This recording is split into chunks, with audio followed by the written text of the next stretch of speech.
te souviens de 2016? Mais si, tout le monde était dehors. En boucle à la radio, il y avait ça.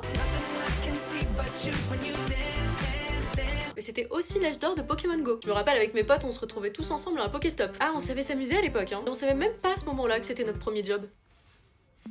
Eh ouais, il nous aura fallu 10 ans pour savoir qu'à ce moment-là, on bossait déjà pour des futurs robots livreurs de pizza.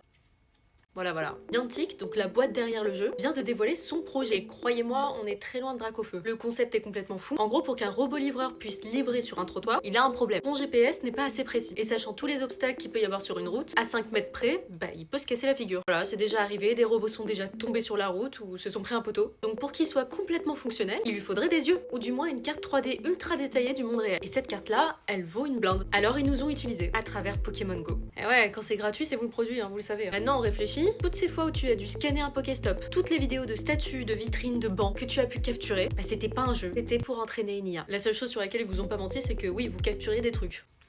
Une vision parfaite du monde réel. Résultat, avec ce jeu, plus d'1 million de lieux ont été cartographiés au centimètre près, sur la base de 300 milliards de photos, images envoyées par les joueurs. Rendez-vous compte, c'est la plus grande base de données spatiales au monde. Et aujourd'hui, Niantic commence à la vendre, notamment à des entreprises de robots livreurs comme Coco, qui aujourd'hui n'ont plus à se repérer avec les satellites dans le ciel, mais juste à comparer ce qu'ils voient avec des scans que tu as fait en jouant. C'est complètement lunaire, je suis au courant. Donc reprenons, parce que t'as une nouvelle ligne à mettre sur ton CV finalement. Et dès 2016, tu pourras rajouter dans ton CV que tu as passé tes week-ends à cartographier bénévolement le monde, pour que des machines demain les parcourir sans nous. Donc la prochaine fois qu'une application te demande de jouer avec la réalité, et que cette application est gratuite, demande-toi d'abord si tu es en train de capturer des petites créatures, ou si c'est toi qui es en train de te faire capturer. Et d'ailleurs,